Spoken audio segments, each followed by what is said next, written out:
మీరు ఏం చేస్తుంటారు? నేను వాలంటరీగా చేస్తున్నా. మా సచివాలయం కుందూరు సచివాలయం పరిధిలో నాకు ఇచ్చింది 68 హౌసెస్. 68 హౌసెస్ కూడా జగన్మోహన్ రెడ్డి గారు చెప్పినట్టు అన్ని పథకాలకు గడప గడపకు తీసుకెళ్ళాం.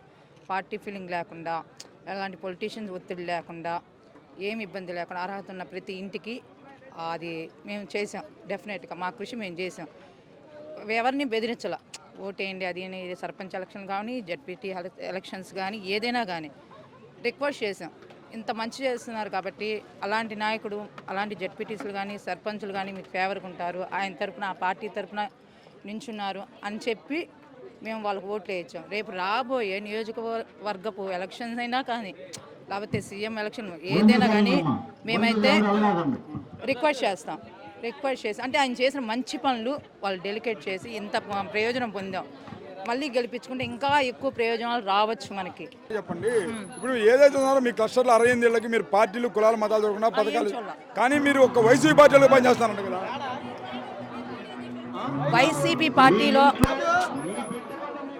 వైసీపీ పార్టీలో పనిచేసినప్పటికీ మేము వాలంటరీగా చేరినప్పుడు మాకు 11 డిపార్ట్మెంట్లకు సంబంధించినటువంటి వాళ్ళ ఉద్యోగస్తులు వచ్చి ఒకటే మాట చెప్పారు. పొలిటీషియన్ వచ్చారు, అప్పుడు సచివాలయం స్టాఫ్ వాళ్ళు వచ్చారు, మా వాలంటీర్స్ వచ్చారు. వాళ్ళు ఏం చెప్పారంటే పార్టీ ఫీల్ లేకుండా మన 11 డిపార్ట్మెంట్ నుంచి ఏమైతే వస్తాయో పార్టీ ఫీల్ లేకుండా మీరు కష్టపడాలి, జనం కోసం కష్టపడాలని చెప్పారు. చివరికి ఒక మాట చెప్పండి, మీ వాలంటీర్ ఉద్యోగం మీది ఒక ఉద్యోగం, మూటల మోసి ఉద్యోగం అని చెప్పేసి గతంలో చంద్రబాబు నాయుడు అన్నారు, మీరేమంటారు? అది చాలా రాంగ్. నాకు తెలిసి అది మూటలు మోసే ఉద్యోగం కాదు, ఒక బాధ్యత, ఒక బరువైన బాధ్యత. మన తోటి వాళ్ళకి మనం దగ్గరుండి హెల్ప్ చేసినట్టు, సహాయం చేసినట్టు.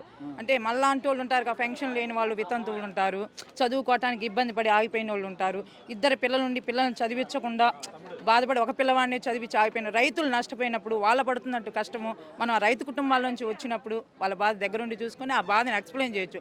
వాళ్ళు సచివాలయం దగ్గర కాకుండా ఇక్కడ సంతమాలూరు వచ్చి ప్రతి డిపార్ట్మెంట్ కలిసి వాళ్ళు చెప్పుకునేలాగే టైం పట్టచ్చు.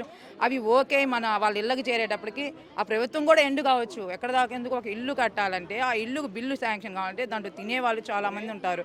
ఒక కరువు పని పేరెక్కించాలన్నా, ఒక పెన్షన్ రావాలన్నా సంవత్సరాలు పట్టేది. ఇప్పుడు అలా కాకుండా సంవత్సరంలోనే ప్రతి వాలంటీర్ క్లస్టర్లు కనీసం 1-2 పెన్షన్స్ కొత్తవి న్యూ ఎంట్రీ వస్తున్నాయి. కాబట్టి మేము మూటలో మోసే ఉద్యోగం అనుకోవట్లా, మనం మన తోటి సోదరులు కానీ, అమ్మలు కానీ, తల్లులు కానీ ప్రతి ఒక్కరికి హెల్ప్ చేసాం అనుకుంటున్నాం.